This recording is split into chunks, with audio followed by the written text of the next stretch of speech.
Orang yang sedang sholat, dia sedang bermunajat kepada Allah. Dia sedang menyampaikan isi hatinya kepada Allah. Tidak perlu kita bicara, tidak perlu kita menyebutkan rincian permasalahan yang sedang kita hadapi. Cukup sholat dengan khusyuk, sujud dengan menangis mengingat dosa-dosa kita. Allah tahu keadaan kita. Bicara atau tidak, Allah tahu apa yang sedang kita hadapi.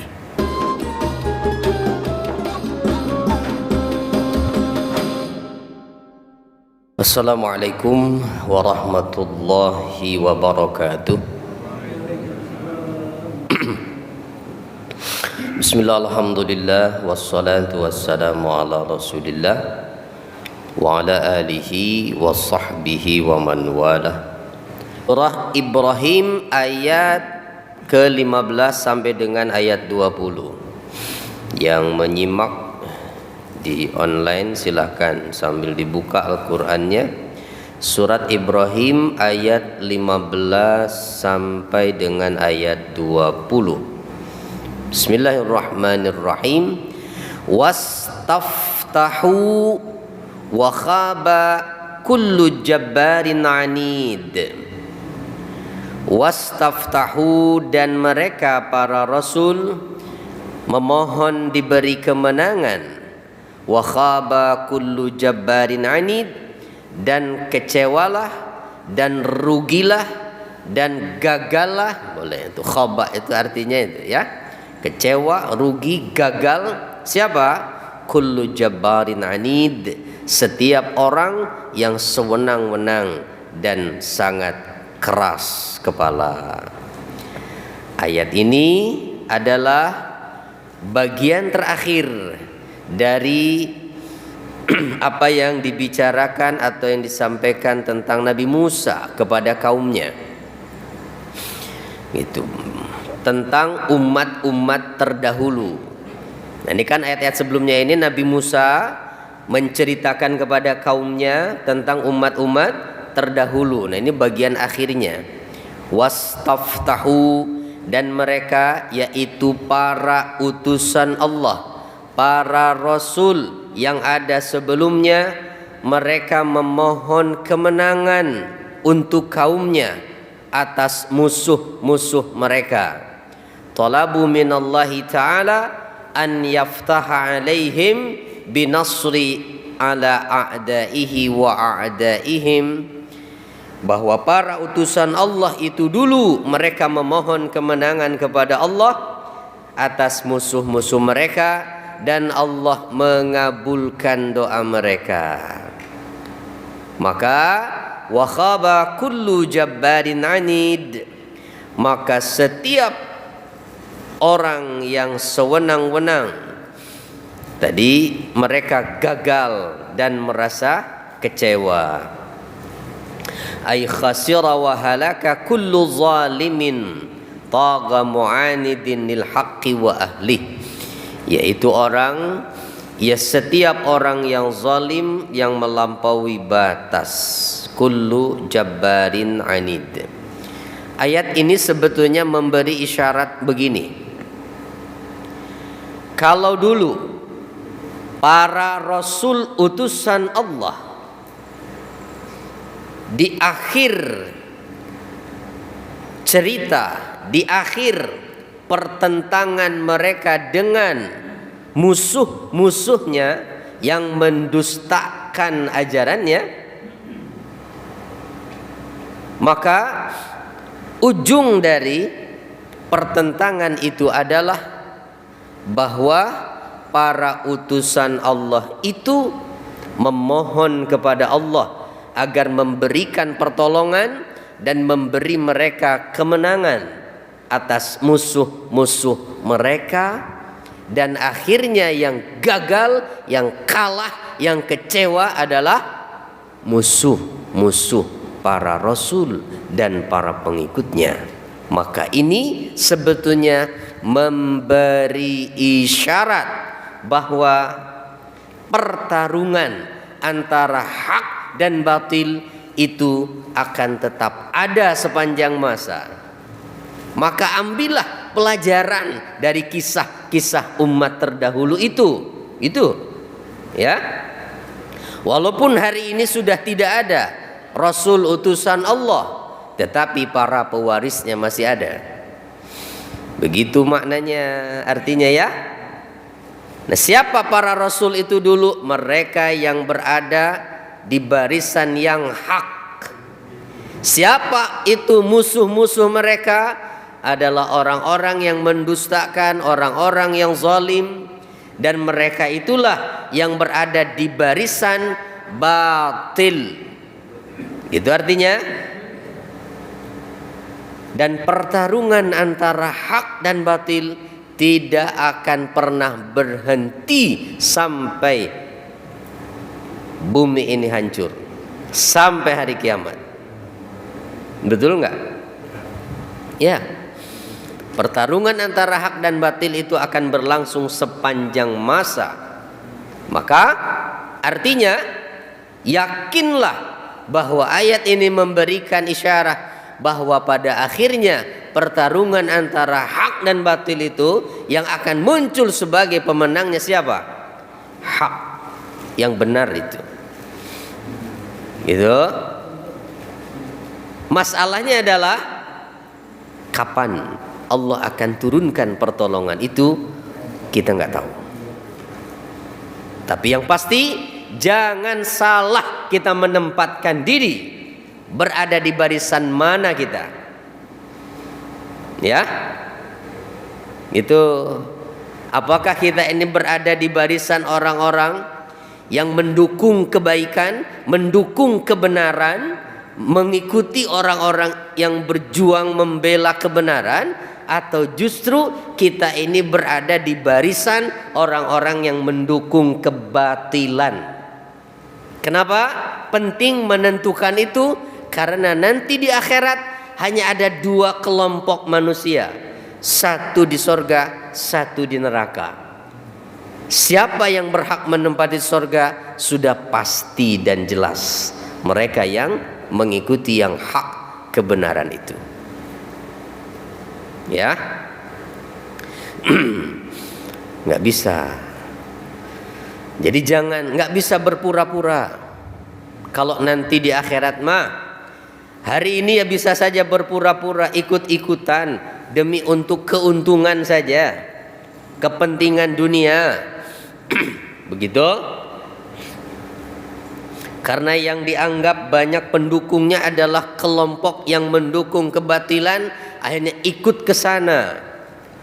Ya nanti di akhirat kita nggak bisa milih dan tidak bisa lagi berpura-pura.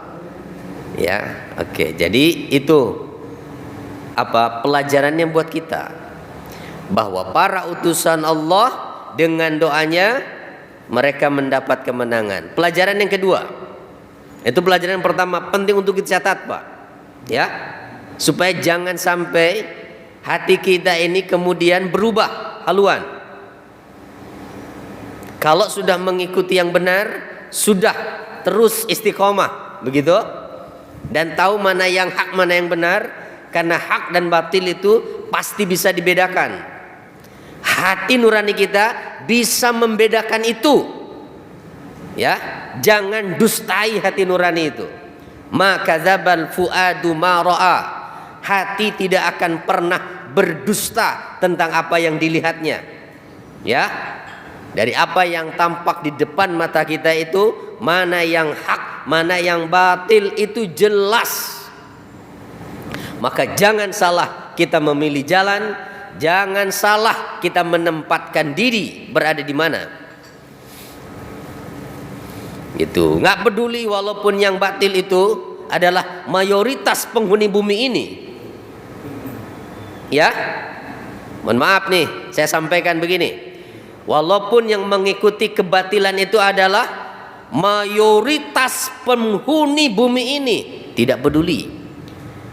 Makanya di Al-Quran, wa in tuti aktsara man fil ardi yudilluka an sabilillah. Kalau kamu mau mengikuti mayoritas yang ada di bumi ini, pasti mereka akan menyesatkanmu. Gitu. Maka jadilah orang yang punya prinsip, bukan orang yang hanya ikut-ikutan.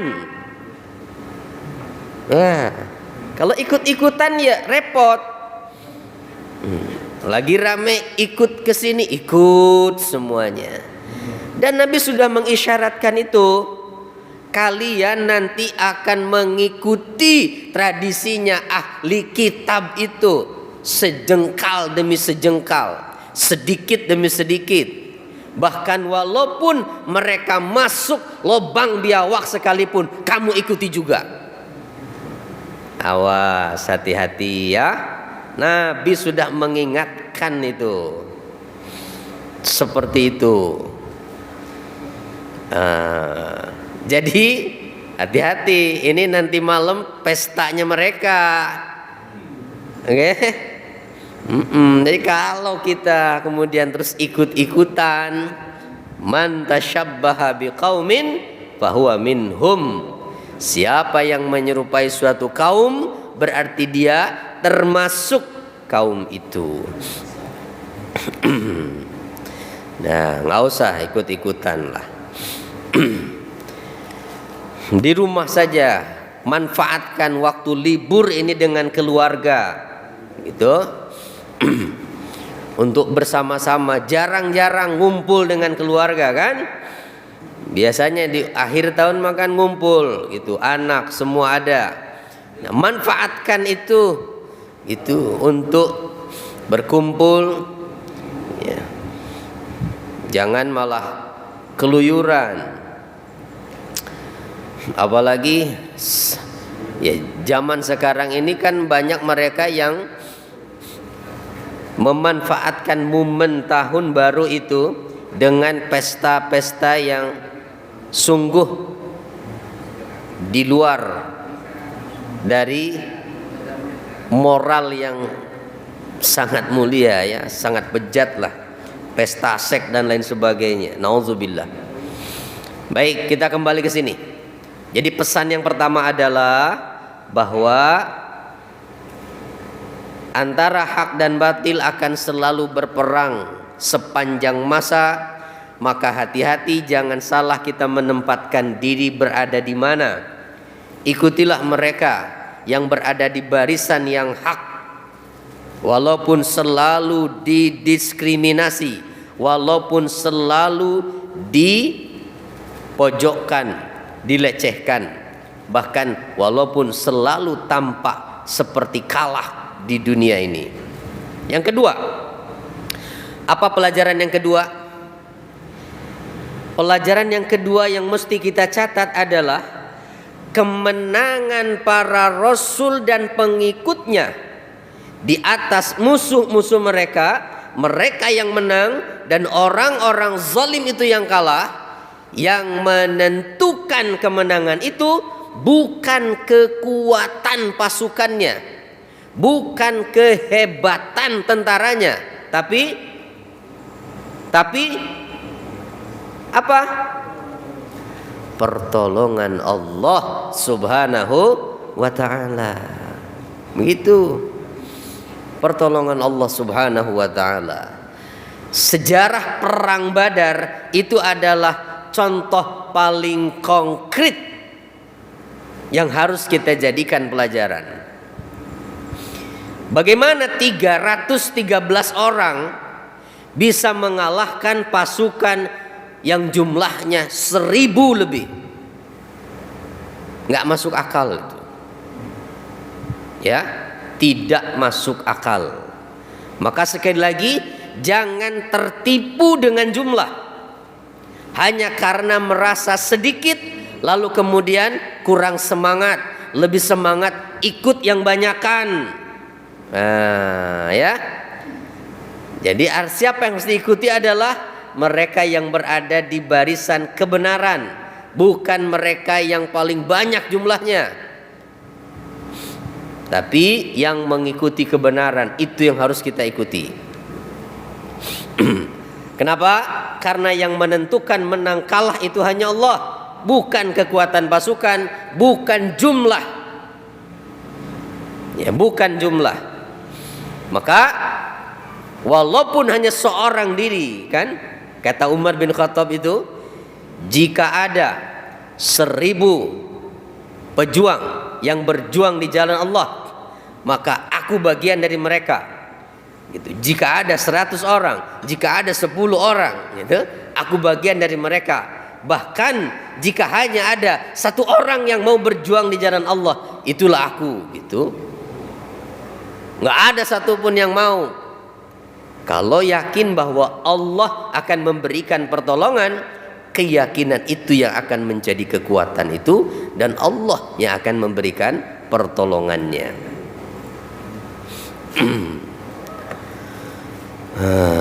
Itu yang kedua pelajarannya dari ayat yang ke-15 itu. Wa khaba kullu jabbarin anid. Gagal, kecewalah setiap orang yang sewenang-wenang dan orang yang zalim melampaui batas itu. Ya. Kita ini kan hari ini berada di babak kepemimpinan para pemimpin yang diktator dan sewenang-wenang. Kita berada di babak keempat dari babak-babak kepemimpinan yang disebutkan oleh Nabi. Maka wajarlah kondisi kita ini begitu seperti yang kita rasakan saat ini. Maka yang dituntut adalah sabar, ya, istiqomah, sabar, istiqomah, gitu.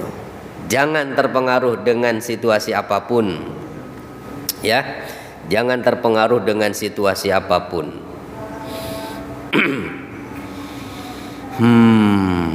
Wallahu a'lam lah kondisinya seperti ini ya.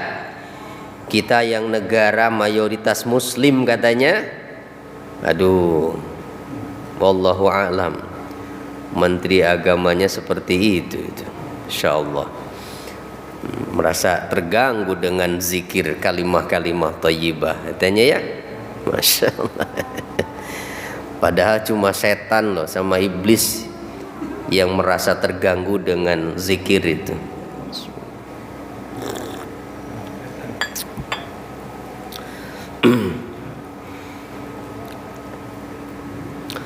Kita lanjutkan. Min waraihi jahannam wa yusqa min ma'in sadid. Kalau di dunia orang-orang kafir, orang-orang zalim yang mendustakan para utusan itu, mereka kalah dalam peperangan. Bahkan juga bukan hanya dalam perang, tapi ada yang dihancurkan dengan bencana, bukan dengan perang. Seperti kaumnya Nabi Nuh, ya kan? Perang melawan siapa? Melawan banjir. Allah kirim pasukan yang berupa banjir, habis mereka. Nah, kalau di dunia mereka dihancurkan oleh Allah, baik yang melalui peperangan ataupun dengan diberikan bencana alam yang menghabiskan jumlah mereka, itu belum cukup dan belum berakhir. Kenapa? Ada yang lebih berat nanti di akhirat. Wa mi waraihi itu, di belakang mereka atau di hadapan mereka nanti di akhirat ada jahanam yang disediakan untuk mereka, dan mereka di sana akan dijamu, diberi minuman oleh Allah. Ya, enak dong, enak kalau jus mah. Apa minumannya? Min ma'in sadid, yaitu berupa minuman dari darah dan nanah. Sadid itu darah dan nanahnya para penghuni neraka. Air yang mendidih, dan bukan air tapi darah dan nanah yang mendidih, itulah minuman penghuni neraka. Mereka akan berada di sana nanti di akhirat. Nauzubillah. Makanya saya tegaskan tadi di awal, ayo itu jangan keliru, buka mata, ya, buka mata, gunakan akal sehat, gunakan hati nurani untuk menentukan di mana kita harus berada. Ya, di mana kita harus berada dan harus mengikuti siapa. Jangan salah kita menempatkan diri, sebelum nanti di akhirat kita akan merasa rugi dan menyesal tiada akhir. Ya, kenapa? Tidak ada tempat alternatif, yang ada hanya surga atau neraka.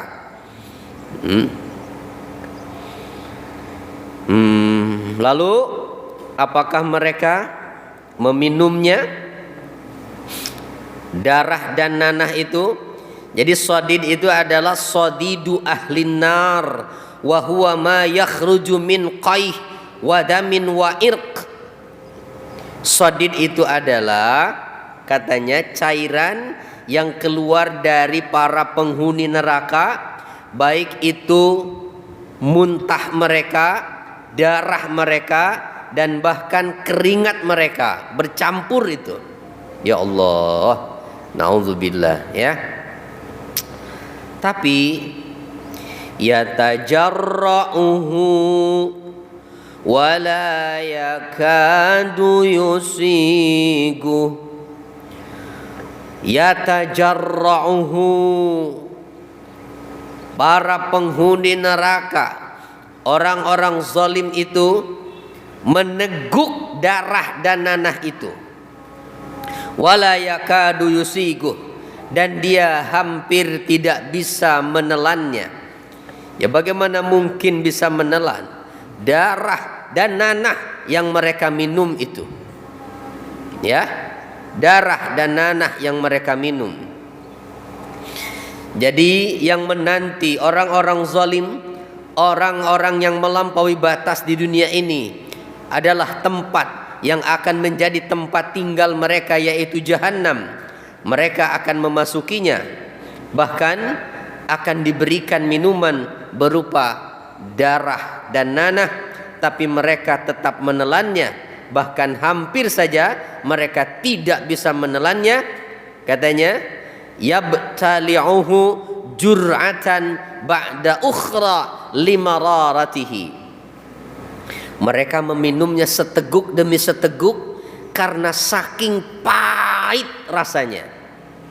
Bukan hanya pahit, tapi juga panas kan itu, menghancurkan perut mereka. Wala yakadu yusiguh, dan hampir saja mereka tidak dapat menelannya, yaitu tidak dapat memasukkan ke dalam perutnya. Saking buruknya minuman tersebut, saking mararatihi wa hararatihi, itu wanatnihi. Nih 3 Pak sifatnya itu yang disebutkan dalam tafsirnya. Saking buruknya minuman itu, yaitu bau, pahit, dan panas. Masya Allah. Ya, ada yang mau Pak jus darah dan nanah? Jangankan panas dan pahit, walaupun manis rasanya, dikasih gula begitu, darah dan nanah kok. Iya. Iya. Mana mau itu. Maka ayolah ya, jangan bersikap seolah-olah kita nantangin masuk neraka ya. Begitu, nantangin masuk neraka, seolah-olah siap untuk masuk neraka, begitu nggak apa-apalah gitu. Udah nggak usah urusin orang, saya nggak sholat itu urusan saya, yang ke neraka juga saya. Begitu kan ada ngomong begitu kadang-kadang. Udah nggak usah urusin orang, urusan diri sendiri. Saya nggak sholat itu urusan saya ke neraka juga saya, bukan kamu kok. Ya Allah, seolah-olah udah siap begitu ya. Memang seperti apa itu? Jahanam itu seperti apa yang mereka pikirkan itu? Nah, ini minumannya adalah seperti itu. Mereka diminta untuk meminumnya, itu diberikan minum oleh para penjaga neraka Zabaniyah itu. Jadi bau, pahit, dan panas ya. Bau, pahit, dan panas. Wa ya'tihil maut min kulli makanin wa ma huwa bimayyit. Ayat ke-17 surat Ibrahim, lihat. Wa ya'tihil maut, dan datanglah bahaya kematian kepadanya dari segenap penjuru. Wa ma huwa bimayyit, tetapi dia tak kunjung mati. Wa min waraihi azabun ghaliz, dan di hadapan mereka di hadapannya ada azab yang berat. Ya Allah, inilah kondisi di neraka yang Allah gambarkan kepada kita. Kalau tidak merasa takut dengan gambaran ini, sungguh keras hati kita. Ya, sungguh keras hati kita kalau tidak merasa takut dengan gambaran seperti ini. Datang kematian itu adalah wa ya'ti hadzal jabbaril anid walladzi huwa fi jahannam yaqtuluhu adh-dhama fayasqi bil ma'is sadid ya'tihi al-maut liwujudi asbabih. Bahwa orang-orang yang sewenang-wenang waktu di dunia, orang-orang yang zalim itu nanti akan dimasukkan ke dalam neraka. Mereka dalam kondisi diselimuti oleh kondisi yang bisa mematikan mereka. Itu maksudnya. Ya'tihil maut itu apa? Merasa haus yang luar biasa. Ya, ini namanya panas, Pak. Ya, kita bukan di neraka aja panas. Ya, kita di rumah gerah, panas, haus, nggak kuat. Jadi dihadapkan pada kondisi-kondisi yang mengancam kematian, begitu, mengancam kematian. Rasa haus yang bisa membunuh mereka. Lalu setelah itu diberi minum. Apa minumannya? Sodid, hamim, air panas yang tidak lain adalah darah dan nanah para penghuni neraka yang panas, pahit dan bau. Maka apa yang mereka minum juga itu bisa mematikan sesungguhnya, gitu. Bahkan mereka diliputi oleh segala macam hal yang bisa mematikan. Dari atas, dari bawah, dari kanan, dari kiri, diselimuti oleh api, kan? Itu ditutup rapat api untuk mereka. Tapi wa ma huwa bimayyit, tetapi si ahli neraka ini tak kunjung mati dalam keadaan demikian. Kenapa? Karena Allah yang menghendaki. Allah berkehendak mereka tidak mati di neraka. La yamutu fiha wala yahya. Mereka tidak mati dan tidak pula hidup, kan begitu? Ya. Di neraka itu sifatnya tidak hidup, tidak mati. Disebut hidup, kondisinya sangat mengenaskan. Ya, minuman itu membuat perut mereka hancur. Orang panas kok, tapi tidak mati dengan itu. Merasakan pahitnya, merasakan panasnya. Ya, itulah hukuman buat orang-orang yang zalim di dunia. Ya, tidak percaya, mangga, silahkan kalau mau tidak percaya. Tapi ini informasi datangnya dari pencipta langit bumi ini, yang disampaikannya dalam kitab suci terakhir untuk umat manusia sampai akhir zaman, yang namanya Al-Quran. Inilah kitab suci versi terakhir dan paling sempurna. Kita tidak perlu kitab-kitab yang lain. Ini yang dihadirkan Allah untuk umat manusia sampai akhir zaman nanti. Ikutilah. Itu petunjuk-petunjuk yang ada di dalamnya. Jadi tak kunjung mati itu si penghuni neraka. Padahal diselimuti oleh hal-hal yang bisa mematikan mereka.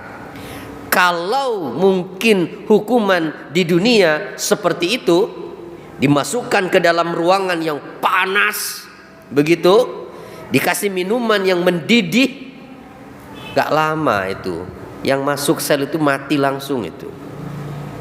Ya, kalau di dunia Tapi ini neraka, ya, ini neraka. Jadi di surat Al-A'la tadi, ya, ada disebutkan oleh Allah tu la yamutu fiha wa la yahya. Atau di surat Fatir juga ada la yuqda alaihim fayamutu wa la yukhaffafu anhum min azabiha. Allah tidak menetapkan kematian kepada mereka dan tidak diringankan azab neraka itu untuk mereka. Insyaallah. Pada saat para penghuni sorga masuk ke dalam sorga, di dalam satu hadis Nabi menggambarkan bahwa pada saat itu ada penyeru yang mengatakan, ya ahlal jannah, wahai penghuni sorga. Dan para penghuni sorga itu pun mendengar seruan itu dan tahu bahwa yang menyeru mereka adalah Tuhan mereka. Mereka pun menjawab, ya, labbaika Allah, labbaika, labbaika wa sa'daika ya Rabb. Kata mereka, kami sambut seruanmu wahai Tuhanku. Lalu Allah bertanya kepada mereka, hal wajadtum ma wa'ada rabbukum haqqa? Apakah kalian mendapati di dalam sorga ini bahwa apa yang dijanjikan oleh Tuhan kalian dulu di dunia itu benar adanya? Mereka semua menjawab, iya ya Rabbi, benar semuanya. Lalu dihadirkanlah kematian. Ini dalam hadisnya loh Pak. Ya, dihadirkanlah kematian dalam wujud seekor kambing. Lalu kambing itu disembelih sampai mati. Setelah kambing itu mati, kemudian penyeru itu mengatakan kembali, ya ahlal jannah, khuludun bila maut. Ya ahlan nar, khuludun bila maut. Wahai penghuni sorga, kekal untuk kalian, tidak akan ada lagi kematian. Kematian sudah disembelih, gitu. Jadi kematian digambarkan seperti seekor kambing dan disembelih di hadapan penghuni sorga dan neraka, sehingga dinyatakan kepada mereka setelah itu, kekal buat kalian wahai penghuni sorga, tidak akan ada lagi kematian. Kekal untuk kalian hai penghuni neraka, tidak akan ada lagi kematian untuk kalian. Ya Allah, ya. Maka jangan sampai gagal Pak kita di dalam kehidupan dunia ini. Jadilah orang sukses, ya. Siapa mereka yang sukses? Yang mengikuti petunjuk Allah, yang mengikuti petunjuk Tuhannya, yang mengikuti para utusannya, yang mengikuti petunjuk kitab sucinya. Jangan sampai gagal kita.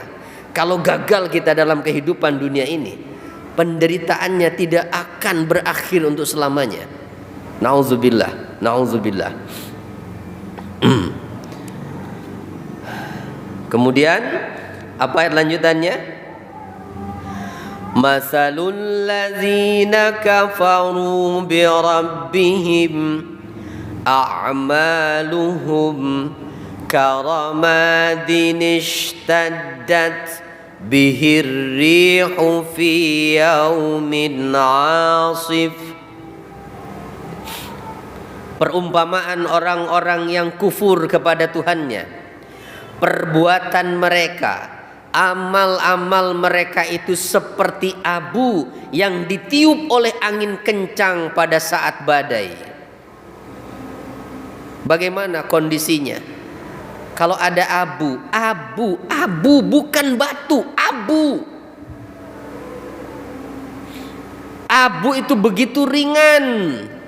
Jangankan badai, tiupan angin sedikit saja bisa menghempasnya. Nah, sementara ini yang menghempasnya apa? Badai, angin kencang.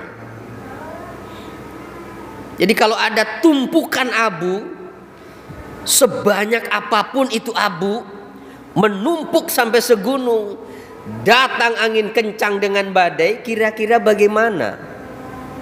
Habis gak itu abu? Habis. Artinya apa? Amal-amal orang-orang kafir di dunia tidak ada artinya buat mereka nanti di akhirat. Seperti itulah keadaannya. Mereka menganggap mereka akan selamat nanti di akhirat dengan kebaikan-kebaikan yang mereka perbuat di dunia. Tidak. Berarti tidak adil dong Allah. Masa mereka yang baik nggak dibalas? Dibalas, tapi di dunia balasannya. Ya di dunia saja, di akhirat tidak. Nah itu maknanya itu. Jadi artinya apa?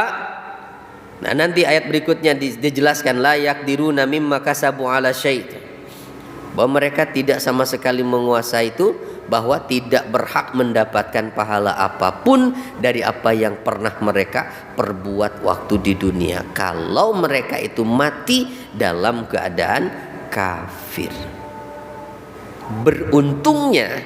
Beruntungnya nih, kalau ada orang yang kafir masuk Islam, maka semua dosa-dosa yang pernah dia lakukan sebelumnya terhapus dengan keislamannya. Dan kalau ada kebaikan-kebaikan yang pernah dia lakukan, tetap dicatat sebagai kebaikan dia. Gimana Allah nggak sayang tuh? Ya, tetap dicatat sebagai kebaikannya. Dosanya dihapus, tetapi kebaikan-kebaikannya tetap dicatat oleh Allah Subhanahu wa taala. Tapi orang yang mati dalam keadaan tidak beriman, inilah keadaannya, bahwa amal mereka itu seperti abu yang terhempas oleh angin kencang dan badai. La yaqdiruna mimma kasabu. Apa itu artinya? Mereka tidak kuasa memperoleh manfaat sama sekali dari apa yang telah mereka usahakan di dunia. Dzalika huwad dhalalul ba'id. Yang demikian itu adalah kesesatan yang jauh. Maka sekali lagi, jangan salah kita memilih jalan. Jangan salah kita memilih jalan. Ikuti petunjuk Allah, ikuti para nabi, ikuti petunjuk yang ada dalam kitab sucinya, ya. Jangan jauh dari itu semua. Alam tara anna Allah khalaqas samawati wal arda bil haqq. Kalau masih belum juga ada keinginan mau mendekatkan diri dengan Allah, kalau masih belum mau juga mengakui Allah sebagai Tuhan satu-satunya yang berhak untuk disembah, alam tara, tidakkah engkau memperhatikan? Buka matamu, gunakan akal sehatmu, gunakan mata yang Allah berikan itu. Tidakkah engkau lihat bahwa Allah lah yang telah menciptakan langit bumi ini dengan sebenarnya? Adakah selain Allah yang mengklaim dan mengakui bahwa dialah pencipta langit bumi ini? Ada tidak? Tidak ada. Hanya Allah yang mengatakan itu. Yang menciptakan langit bumi ini Allah. Kita ini berada di bumi ciptaan Allah.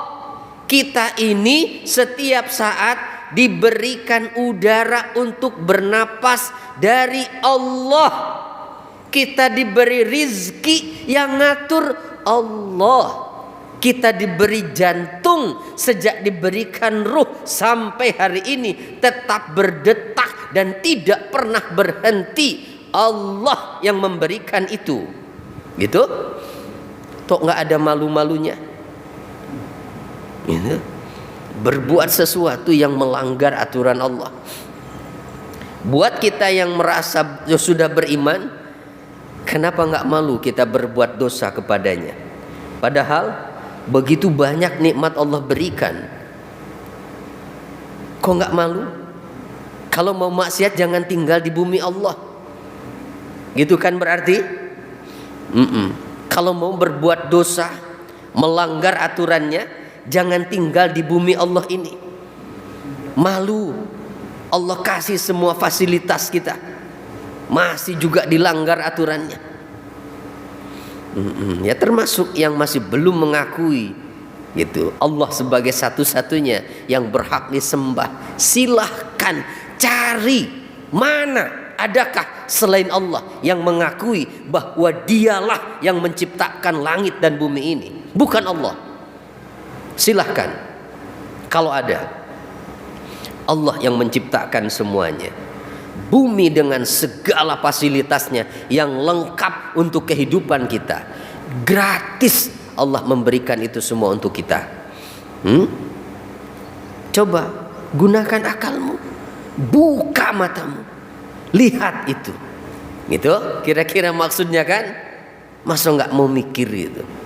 Iyasha yuzhibkum wa ya'ti bi khalqin jadid. Jika Allah menghendaki, niscaya Dia itu bisa saja membinasakanmu dan mendatangkan makhluk yang baru untuk menggantikanmu. Tuh, di surat An-Nahl ya.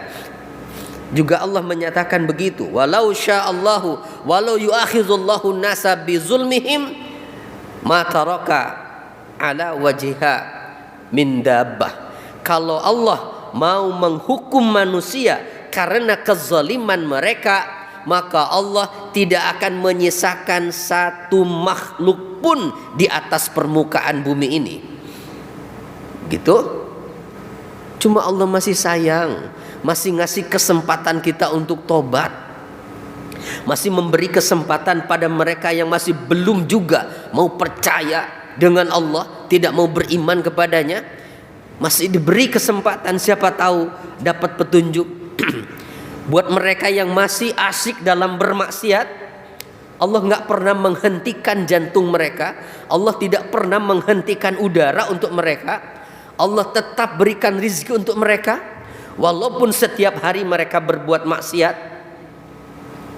Kenapa? Karena Allah masih memberikan harapan untuk tobat, untuk tobat. Begitu. Kenapa? Kalau Allah menghendaki, Allah nggak butuh mereka, Allah habiskan saja mereka, diganti dengan makhluk yang lain yang lebih taat dari kita manusia ini.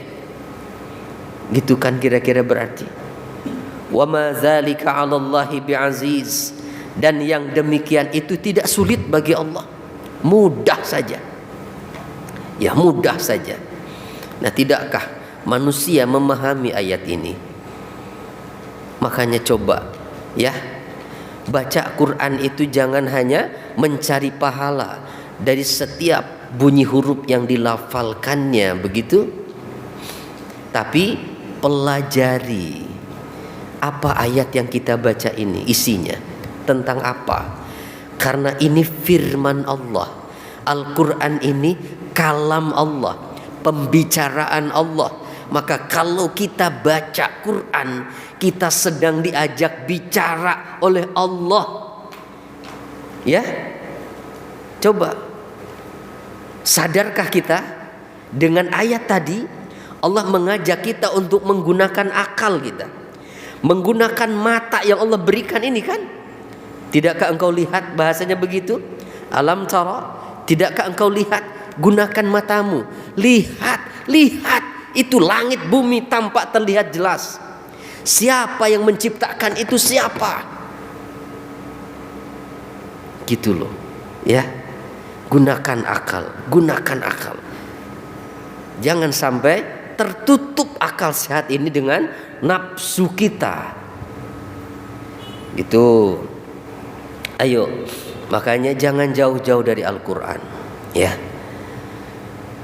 Jadi kalau ingin diajak bicara oleh Allah, bacalah Al-Quran, pahami setiap ayatnya, pelajari, pasti kita akan mendapatkan petunjuk di situ.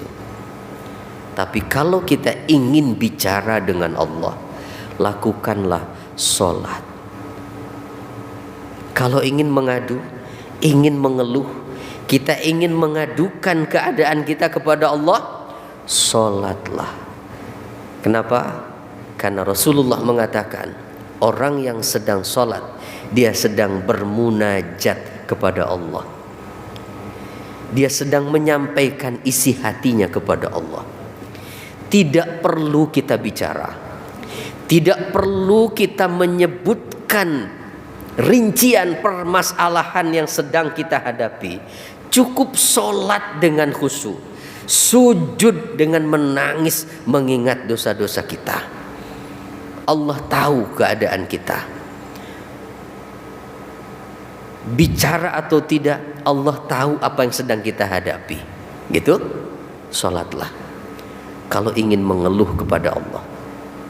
Tapi kalau ingin diajak bicara oleh Allah, baca Al-Quran. Ya, baca Al-Quran. Jadi apa pelajaran dari ayat 15 sampai dengan ayat 20 ini? Yang pertama, Allah Ta'ala memenuhi janjinya kepada Rasul-Rasulnya dalam firman-Nya, fa'auha ilaihim rabbuhum lanuhlikannadh-dhalimin. Di ayat 13 surat ini, Allah mewahyukan kepada para utusan itu bahwa kami akan binasakan orang-orang zalim itu. Ya, kami akan binasakan orang-orang zalim itu.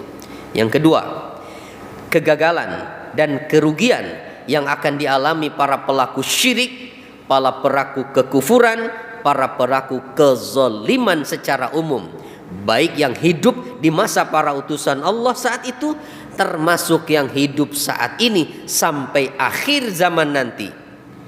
Yang akan merasakan kerugian hanyalah mereka, para pelaku syirik, kufur, dan zalim, bukan mereka yang berada dalam barisan yang hak, kebenaran. Yakinlah itu, ya. Terus istiqomah. Ya, istiqomah. Ini yang paling penting, Pak. Istiqomah. Ini yang sulit. Ya.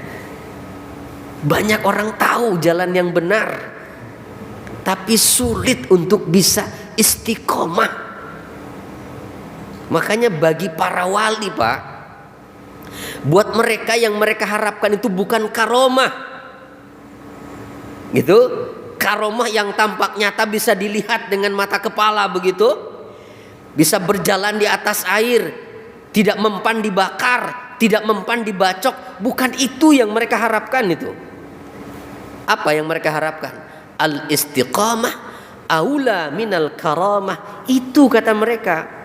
Istiqomah di jalan kebenaran dalam taat kepada Allah itu lebih utama daripada karomah.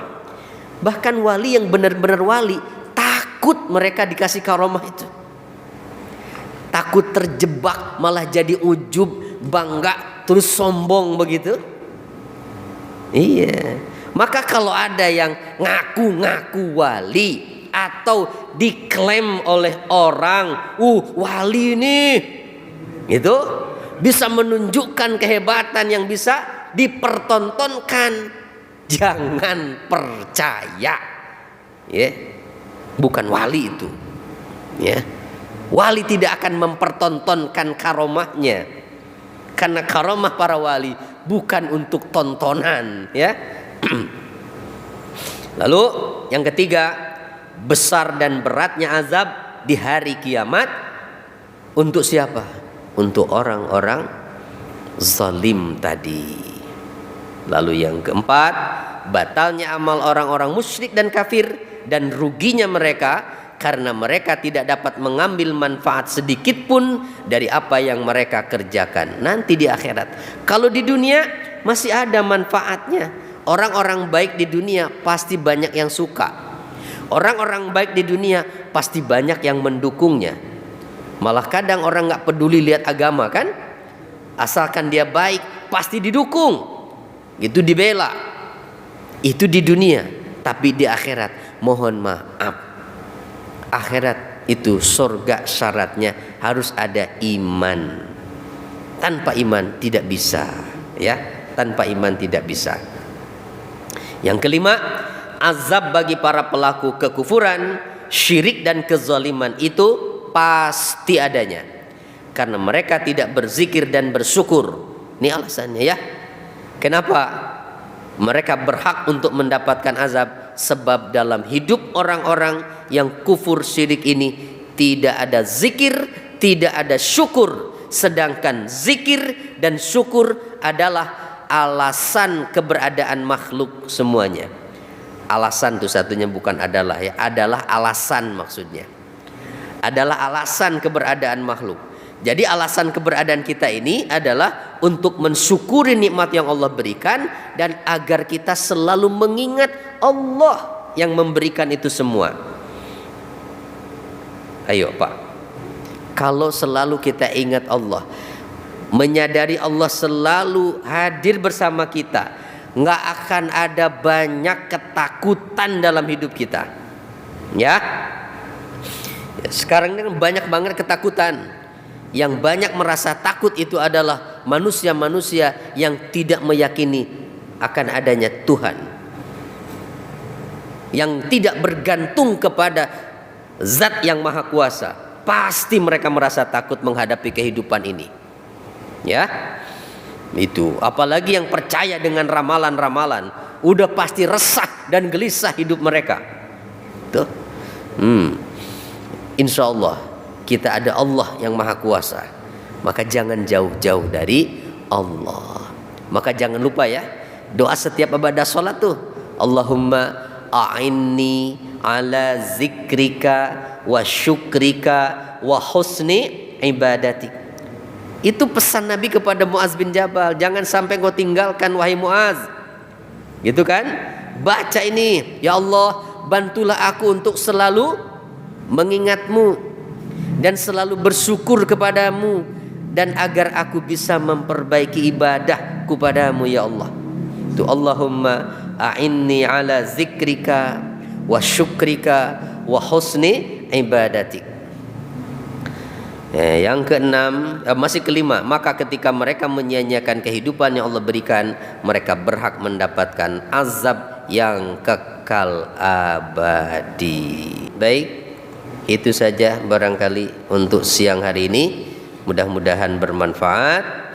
Kita tutup dengan kafaratul majlis. Subhanakallahumma wa bihamdika asyhadu an la ilaha illa anta astaghfiruka wa atubu ilaik. Wassalamualaikum warahmatullahi wabarakatuh.